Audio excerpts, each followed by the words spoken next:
Hi, this is Mike Jones. I apologize. About 10 minutes into this video, the video portion abruptly drops off. The audio continues all the way to the end. However, Trevor Louden is a very compelling and passionate speaker, and I think it lends well to theater of the mind. I have filled in stills, so there is video all the way through, but it's just stills after 10 minutes. Anyway, enjoy the speech. It's a good one. It really is. Our next speaker is Trevor Louden, all the way from New Zealand. Where is Trevor? Here he is. There you go. Trevor is an author, filmmaker, and public speaker from Christchurch, New Zealand. For more than 30 years, he's researched the radical left, Marxist, and terrorist movements and their covert influence on mainstream politics. In the last 12 years, he addressed more than 1,000 conservative and Republican audience in more than 50 states. Please welcome Trevor Louden. Thanks, Holly. I've been over a lot of them. Well, thanks so much for being here today. Thanks for standing up for Oregon and America. Can you all hear me down the back all right? Good. Can you understand the southern accent okay? I worry about that. And it's great to see another Robinson standing up here fighting. I've known Art for many years, and he's always been a champion of this area and a champion for truth. Now, how many refugees from California here today? Oh, yeah. Yeah, okay. Okay. Because I was down in Los Angeles a while back, and I bought some food from a street vendor. And he said to me, "You have an accent. Where are you from?" I said, "Well, I'm originally from New Zealand." He said, "Well, where is that?" So to make it really simple for him, I said, "Look, it's way down in the South Pacific near Australia." He said, "Oh, right, where Arnold Schwarzenegger comes from." But I want to talk today a little bit about where we are as a country right now and some of the things we can do, but also the spiritual foundation of why we do what we do. Because I think we'll all agree right now, this is a battle between good and evil that we're involved in. It's not just the old, Republican Democrat thing anymore. This is God versus Satan. It's as simple as that. Yeah. And it plays out in a lot of ways. And I just want to say, okay, so I'll start with this. First of all, I've got to say this. I was back in New Zealand last year. My dad is just turning 91 now. And we were talking about World War II. And he was talking about how terrified they were of a Japanese invasion. Because all our men were in North Africa fighting the Nazis. And if it hadn't been, and he acknowledged this, if it hadn't been for the sacrifice of your fathers and grandfathers and uncles who stopped the Japanese at Guadalcanal and Coral Sea and Midway, I probably wouldn't be here, folks. So everybody who cares about liberty has to care about America. If we lose America, we lose liberty everywhere. This is a very important point. So here's a question. How many people in this room have ever had to get us a background check or get a security clearance for a military position or a government position? Okay, you're talking a quarter of the room. Is it true those background checks are really, really rigorous?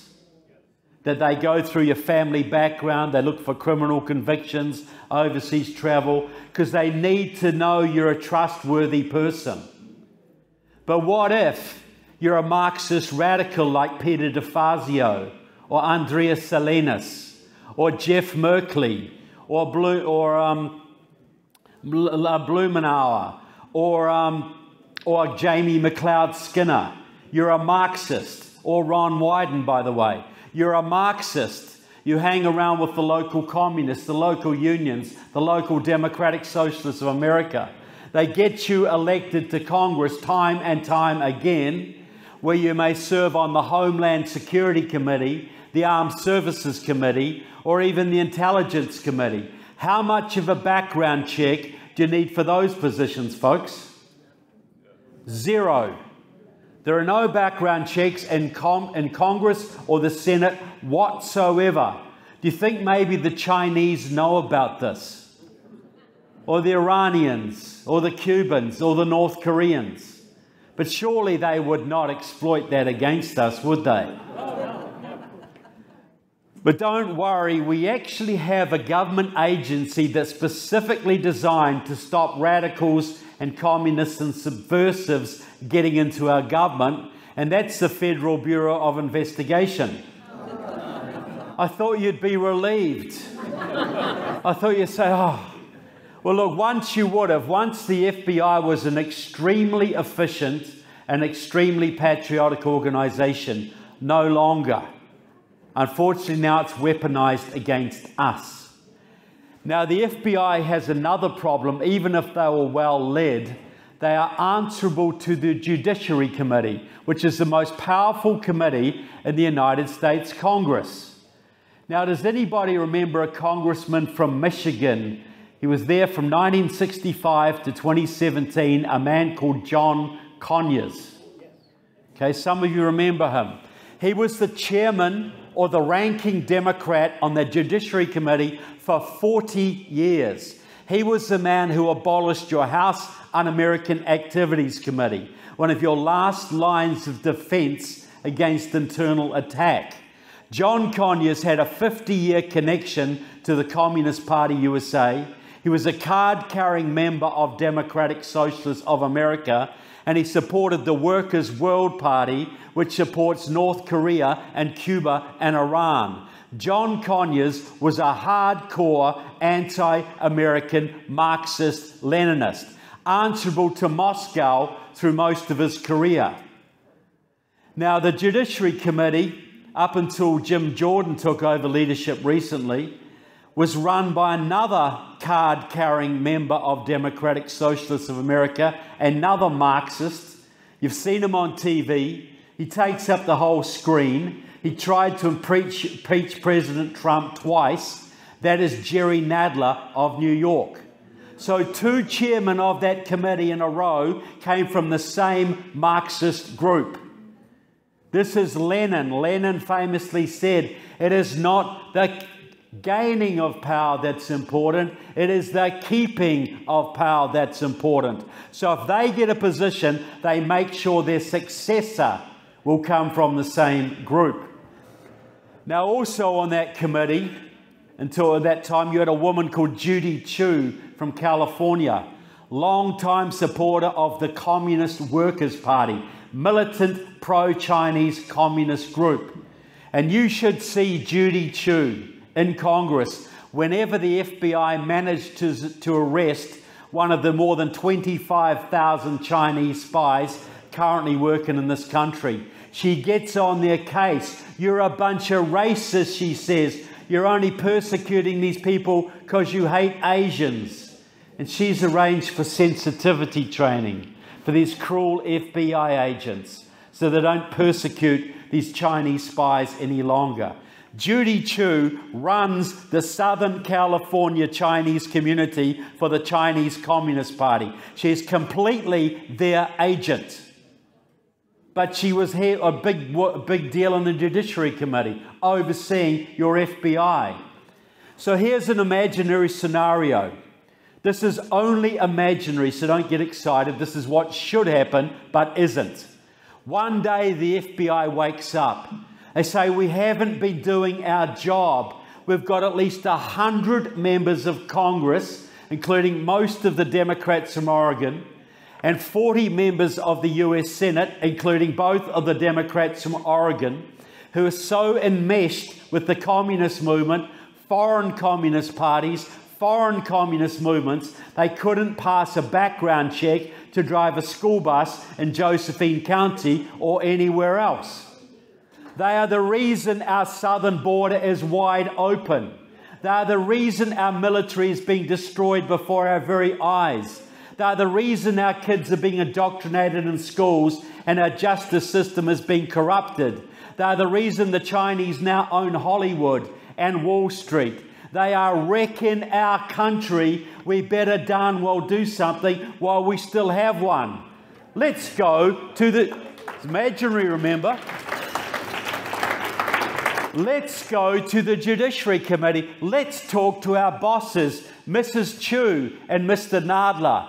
Mrs. Chu, Mr. Nadler, we need to investigate at least 100 of your House Democratic colleagues for working for enemies of America. Do you mind? And by the way, Mrs. Chu, by the way, Mr. Nadler, you're both at the top of the list. Is that all right?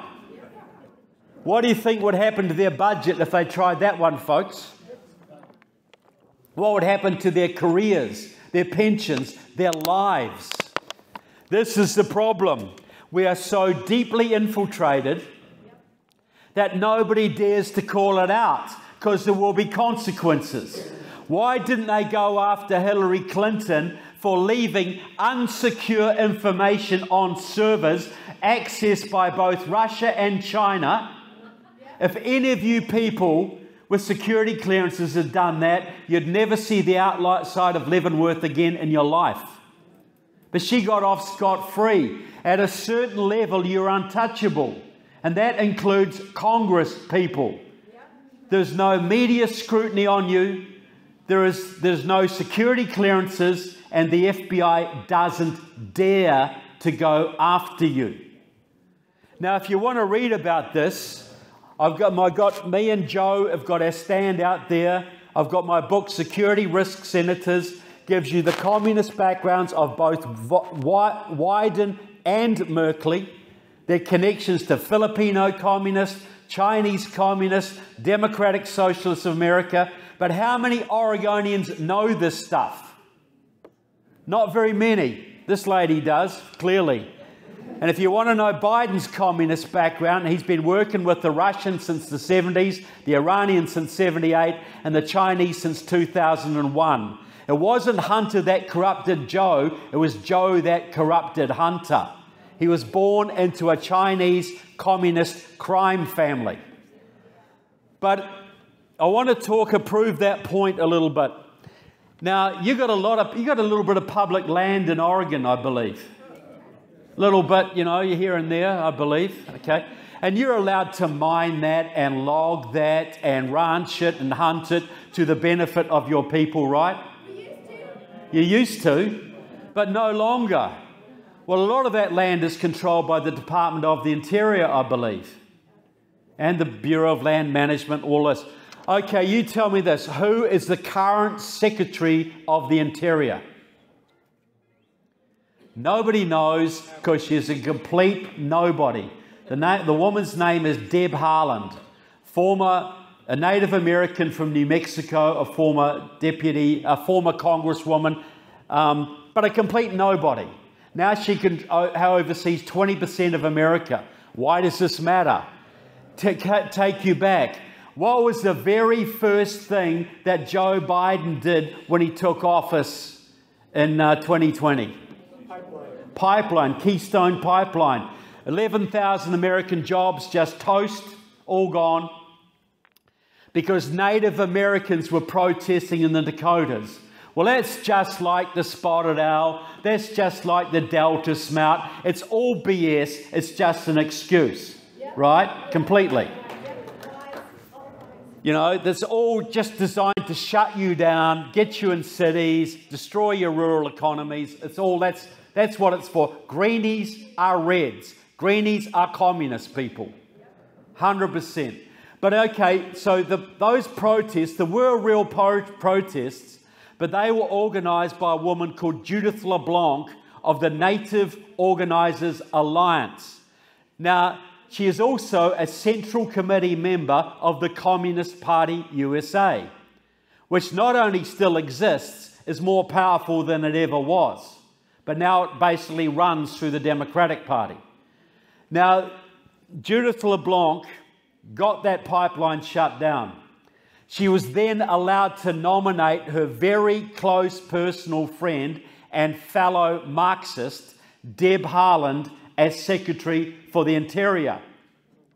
And because nobody knew who the heck Deb Haaland was, and this is a very important position, Judith LeBlanc had to start a campaign. And you can check this out on Facebook. They still have all the memes on Facebook.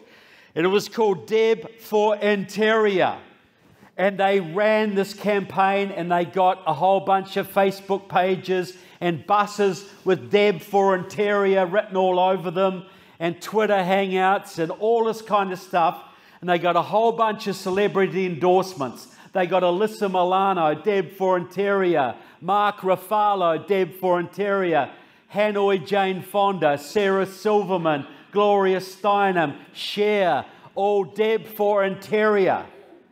And they got her noticed, and Biden nominated her, and she was confirmed through the US Senate with 4 Republican Senate votes. And when I say Republican, you know what I mean. This was Lisa Murkowski, Mitt Romney, Susan Collins, the Republicans in drag that hold our party back. So she's now Secretary of the Interior. She has oversight over 20% of America, all the border areas, all of Alaska, and she's shutting down drilling for oil and energy extraction every possible way she can. She's closed off Alaska to drilling, shut it down on the California coast. She stopped uranium mining in northern Colorado. She is starving the country of energy deliberately because she is a Marxist put in place by an agent of Xi Jinping and Vladimir Putin.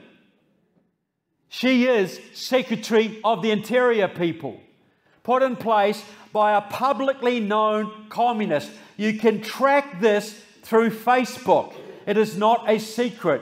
Or you can go to my website, keywiki.com, and look, and look, it's all there. Not a secret. But this woman is a Marxist, and she's shutting everything down right when Biden has sold off 50%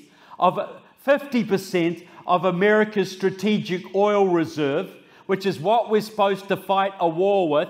We have now got enough oil stored to fight a war for 14 days. Now you could say this is stupidity, or you could say it's something else. People talk about the stupidity of the Biden administration. You know, when they basically pulled all the troops out of Afghanistan and created a huge debacle. Well, you could say that was stupidity, or you could say it's something else. We know that Biden works for China. China had a big problem if they want to attack India because they had to go through a big American base in Afghanistan. They had a big problem if they wanted to attack the Pacific because they got a big American base on their western flank with the world's biggest military air base, Bagram. Well, they don't have any of that now. They own Bagram now. They own all the rare earth minerals, which are what is used to make the batteries of the electric vehicles they're forcing us to buy. You could say that was and plus they also got $800 billion worth of military technology to reverse engineer and sell to their Russian friends. Plus, they even got the ability to make the machinery to make genuine US military IDs. But don't worry, they will be coming back to America in the rucksacks of the hundreds, if not thousands, of Chinese military nationals streaming across our border every week, getting ready to create chaos in America when they're given the signal. This could be stupidity, right? But what do you think it is? It's Occam's razor. What's the simplest explanation? Biden is doing things to help China because Biden works for China, not for us. Now, the other thing, another one of Biden's secretaries, Secretary of Energy, that's Jennifer Granholm, formerly the governor of Michigan. She was mentored by the famous Michigan Marxist, Millie Jeffrey, the one who got Geraldine Ferraro on the Democratic ticket back in 1988. Engineered by the Marxists. And thank God she lost. But anyway, that woman, Jennifer Granholm, was telling us that we're going to have every US military vehicle is going to be electric by 2030. Now, again, you could say this is stupidity. But can you imagine the money that's going to be wasted on that? Can you imagine the crippling of our military capabilities, even pretending to do that? Can you imagine, when China is building 9 ships to our 1, we're going to spend a huge part of our military budget trying to convert our military vehicles to electric. But it's not quite so bad as you might think, because I'm sure she's going to negotiate an agreement with Xi Jinping that on the battlefield, American troops are going to get time out to go and recharge the batteries of their tanks and APVs at the appropriate times. This is not all bad, okay? So we are basically in a revolution right now. Every one of Biden's cabinet secretaries, and I write about them in my books here, Buttigieg is a Marxist, transportation, Cardona, Secretary of Education, is a Marxist. They're all Marxist people. We are being led by the Vietnam generation. All those young radicals who supported the Viet Cong, or then they supported Fidel Castro, and then they supported the Sandinistas. Now they're in their 60s and 70s, and they're running the Democratic Party, the AFL-CIO, the teachers' unions. They're running Hollywood. They're running most of the universities. And they want their revolution before they die. And they are pushing hard, working with China to complete that. All they have to do is win one more election, folks, and then they're going to legalize 30 to 40 million illegal immigrants and turn them 80% Democrat voters. You tell me how we come back from that one, folks. This is how critical things are. How critical. So what do we do about it? Because I could go on about this. There's a lot more to know than that. And I write about it in my books. And please also, one of the big problems we have is the churches ain't standing up. We are losing because of the churches. And we made that movie, Enemies Within the Church, about the Marxist infiltration of the evangelical churches. Because they got the Catholics a long time ago. They got the mainstream churches a long time ago. Now they're getting to the evangelicals to destroy the last bastion of freedom we have. So what do we do? Well, a couple of things Republicans need to do. And then I want to go into the spiritual significance of why we even should do this. Now, voter integrity, I know Joe's going to talk a lot about that later. He's an expert on this. But here's a principle I want to put out there. Even if you think, as the Republican hierarchy will tell you, the machines are perfectly fine, there's no way they could be hacked, even if you believe that for a minute, and if you do, I've got a bridge in Brooklyn I could sell you. But just put that aside, argument, because I say, oh, that's old, we don't want to go into that. Here's my argument. It's perception. You'll go out door knocking and you'll have a great school board candidate who's going to get the perverted books out of the schools, who's going to take down the teachers' union, bring in a Hillsdale College curriculum to your local area, teach real math, science, English, and you'll knock on some veteran's door and they'll have American flags all over and you'll say, we got this great candidate. She's going to do so much for our kids. Will you come and vote for her? And he'll say, she sounds great. But do you still have those voting machines in this county? And you'll have to say yes. And he'll say, no, don't worry about it. I'm going to go fishing that day. 5 to 10% of our base minimum is not voting now because they don't trust the darn machines. Am I right or wrong about that? Even if they were okay, the perception is they are corrupt. So a whole bunch of our people are no longer voting, and that's 5 to 10% minimum that we cannot afford because most elections are won or lost by less than 5%, are they not? We are completely crippling ourselves going forward until we have voter IDs, pre-registration, and we have hand-counted ballots. Only then will our people come back to the polls.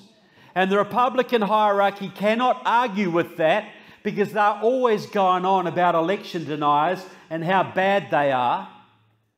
Well, use that argument against them. This is a civil rights enfranchisement issue. The perception is the machines are corrupt and we're losing our people because of it. Am I wrong on this? Now, the other thing the Republican hierarchy will tell you is this: don't touch the social issues. They're too divisive. It's got to be about taxes and fiscal responsibility. It's got to be about regulations. But don't talk about gay marriage. Don't talk about the perverts in the schools. Don't talk about any of that social stuff. Why are you here, folks? How many people are here today because you want to lower the state sales tax by 2%? Is that why you're here? Or are you here because of your schools, because of your borders, because of your military, because of your faith, because of your freedom of speech, because of the future for your kids? Why are you here, people? You know, some young black woman in Portland, you go knock on it, because we need everybody to win, right? And I'd say the black population in Oregon is more socially conservative than the white population. The Latino population is more socially conservative. The Asian population certainly is. So you go into a young black woman's household in a rough area of Portland, and you say, we're going to cut the sales tax, we're going to deregulate. And she'll say, I just care about enough cops to keep the gangs away from my kids. I just care about closing the borders so my kids can get a good job. I just want a good education system so my kids aren't corrupted and actually can have a future. What's she caring about, folks? It isn't fiscal issues. It is basic social issues. It's faith, family, freedom. That's what people really care about. Am I wrong? You knock on a veteran's door, that same old veteran before you. We got a great candidate for county commission. You know, and he's going to cut the property taxes and he's going to deregulate this. And he'll say, look, what really keeps me up at night, he says, I'm worried my grandson's going to turn up at Thanksgiving wearing a dress. It is the social issues that stir people's hearts, is it not? Yes. Folks, people march for abortion, they'll march for their guns, they'll march for their liberties. They don't march to cut the sales tax. I'm all about fiscal responsibility, but we got to be a social conservative party. That is why Trump won so big in black populations, Latino populations, because they care about the social issues, and so does 75% of Americans. Most Bernie Sanders people care about the social issues. If we're going to win, we have to put God, faith, family, and freedom first. If we're going to win, because that's what most Americans care about.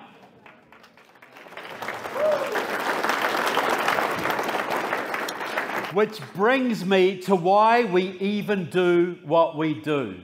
As I said before, I believe we're in a battle here, good versus evil. And I really believe we're going to need some divine help here. I really think it would be very helpful. Now, there's a little part in the book of Revelations, and it says it's the categories of people who go to hell at the end of time. And they got the liars. The liars are big. The idolaters, the murderers, the thieves. But you know the very first group of people, two groups that are listed? It's the cowards and the faithless. They are the worst. The cowards and the faithless. So what is a coward? A coward is someone who doesn't believe in anything. Who doesn't believe in a righteous God, who doesn't believe in his fellow men, who doesn't believe that right will win in the end. It is someone who would sell any principle, sell anything they can, tell any lie to preserve what little they have. So if God hates the cowards and the faithless, does that tell you that God probably likes the faithful and the courageous? Is there any evidence of this? David versus Goliath with his little piece of rock and his little bit of leather, and everybody's running this way, and this big Philistine is coming straight at him, and he runs at Goliath and throws that rock. Now, I guarantee you that God helped guide that rock. But David had to throw the darn thing, didn't he? And where do you think he got the courage to do that, if not from his faith? Where does courage come from, people, if not from your faith? Any military person will tell you, if you want to be the bravest soldier, you've got to have faith in your leadership, you've got to have faith in your comrades, and you've got to have faith in God. If you have faith in all of those three things, what will you fear? When your uncles and great uncles were sitting in landing barges off the beaches of Normandy, ready to charge into Nazi machine guns, you think those young men were talking all about baseball and girls? Or do you think there might have been a little bit of praying going on? You think there might have been a little bit of soul searching going on to deepen their faith, to summon the courage that they needed for what they had to do? Your founding fathers, a bunch of farmers and blacksmiths and, fishermen with squirrel rifles decided to take on the world's greatest military empire. Now, you could say they were crazy, or you could say they were very faithful and believed they were on God's side, and that gave them the courage they needed to do what they had to do. There were many miracles in their revolution. The famous fog that came down on New York Harbor just at the right time to save George Washington's troops. The bullets that went through George Washington's hat, but never through him. But the lesson is with David and Goliath, Gideon's army, you don't need everybody, but you need a faithful, courageous few. Because to get out of this mess, we need to tell the truth. Telling the truth takes courage. Courage proves to God that you have faith. And if you please God, you're more likely to expect miracles than if you're a cowardly, apathetic wimp. Is there a lot of records of people being saved by God because they were cowards and faithless? Not a lot, is there? It's pretty obvious. We are God's children. We're made in His image. We have His values. You got two children. One is hardworking, diligent, courageous, honest, will stand up for their beliefs. The other one fritters their life away. Which one is it easier to love? Which one do you want to help more? And so, I believe the time most analogous to where we are now is pre-war Nazi Germany, pre-war Germany. Because Hitler was rising and he wrote a book to tell us what he was going to do. And there was only one force that could have stopped Hitler, and that was the German church. And did they? Most of them stood back. They put swastikas in their churches. They became good Nazi Christians. And what happened? That led to a war that killed tens of millions of people. And who had to fix the darn thing? It was young Christian boys from America, from Canada, from Britain, from Scotland, from Australia, South Africa, from France, Norway, who had to pick up guns and put on uniforms and charge Nazi machine guns and attack the Japanese across the Pacific. Is it fair to say the blood of World War II is at least partially on the head of the German Christians who did nothing? Is that unfair? So, when your pastor tells you that we shouldn't get involved in politics, that we shouldn't be having any civic responsibility. That's ungodly. James 4:17, for he who knows the right thing to do but does not do it, for him it is a sin. It is a sin not to feed your starving neighbour. It is a sin not to save a young girl who's fallen in the river. It is a sin not to fight for the world's greatest, most Christian country either. That is a sin, people.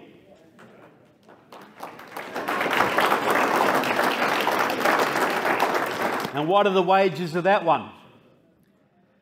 So to illustrate the point, because I think this is a spiritual battle, to illustrate the point, that famous story from World War II, and we've all heard this story, and I don't even know if it's true, but it illustrates the point, of a little German church on a railway siding, you know, in the middle of the war, and everybody's down there singing one Sunday morning, singing hymns and getting into it, and a train pulls up outside, and there's boxcars. And they hear banging from the boxcars. Help us, water, water, we're thirsty. Help us, there are children here. Help us. And what did those German Christians do? They sang louder. So you tell me who you'd rather be on that day of judgment. Would you rather be that good and righteous German Christian who went to church every Sunday, was a good citizen, was honest in business, who paid his taxes, who never broke the law, who raised a great family, but on the one day he was asked to prove to God, to prove his faith, that it was real by loving his neighbour as himself. On that one day he was asked to stand up. He failed. Would you rather be that 21-year-old boy from Central Oregon who died face down in a pool of blood on Omaha Beach? Who would you rather be, folks? Who do you think honoured God more? Who showed faith and courage? Who was a coward? So this is where we are, folks.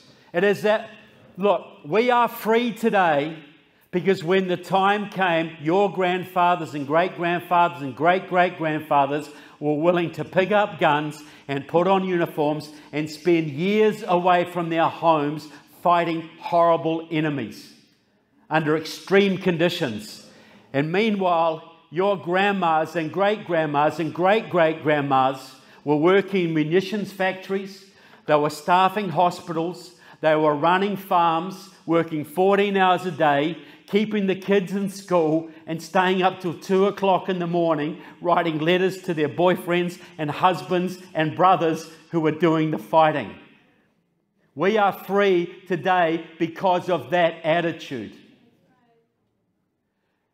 Is it our moral obligation to be willing to make the same kind of sacrifices they did to preserve the liberty that they gave us? Is that our moral obligation or is it not?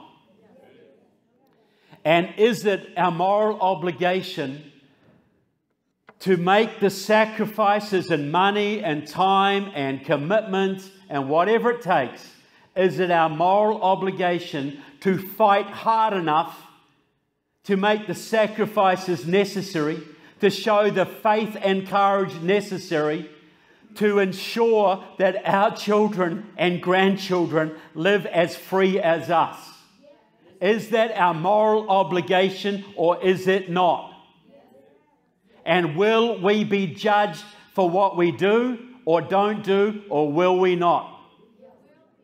So I tell you what, people, on the day of judgment, I would rather stand up straight, proudly, and say I did everything I could to fight for America than to say that I had the best amateur golf score in Josephine County. So this is where we are, folks. We're in a critical time, just like Nazi Germany. And the people who didn't stand up at that time gave us a horrible war that had to be sorted out by the people who would stand up. We are in such a time again, folks. We lose this country, our children are not going to thank us. We're going to condemn the world to misery like we've never seen before. Is that really what you want to say on that day of judgment? So I'm asking you people, do whatever you can to win this election, to take back your scoreboards. It is not, for a Christian, it is not an option to be involved in the civic governance of your county, your state, whatever. It's not an option. It is a moral responsibility. It is honouring God to follow His rules and the laws that He gave us. He gave us 3 institutions to govern ourselves. He gave us the church, which has fallen away. He gave us the families, which are falling into chaos. And He gave us civil governance. If you don't believe civil governance is a godly institution, you've never read the Old Testament. They talk a lot more about government than they do about heaven, I can tell you that. Because you have to have a society to spread the word. You have to have stability. We are given the Bible to guide us in life and the Constitution to show us how to govern a nation. They are related, people. The Constitution came from the Bible. So it is not an option, it is a godly duty to be involved in taking back this country, to restoring righteousness to this country. Am I wrong in this? And all those pastors who tell you the opposite, I believe many of them are in for a very big shock. James 4:17, they know it's right to save America, they're too darn cowardly. And they want you to be cowards too, so they don't feel so bad. So I want to say to you, please, Joe's going to give you great information later on the elections, how we fix that. Please come and see us at lunchtime. We'll be in a table over in the corner there. I've got my books. Joe's got his DVDs as well. We write these things and do this stuff. We work 15 hours a day to do this stuff. I know more about your senators, your communist senators in this state, than apparently most Oregonians do. Well, if you're going to fight the battle, you've got to know who your enemy is, how they work, who their allies are, so you have a chance against them. If you don't know your enemy, you're wasting your time. And if you don't know why your church is more worried about global warming than sub-global heating, you need to know. You really need to know. And you need to know why getting rid of Joe Biden is an absolutely Christian imperative. So I want to say to all of you folks, I love Oregon. It's like New Zealand. I spent a lot of time here. I would live here if you could get rid of the communism. So if you want me back more often, get rid of the communism, people. You have a chance to do it. God bless America. Thank you so much. Thanks for standing up. Thank you. Great job. Thank you.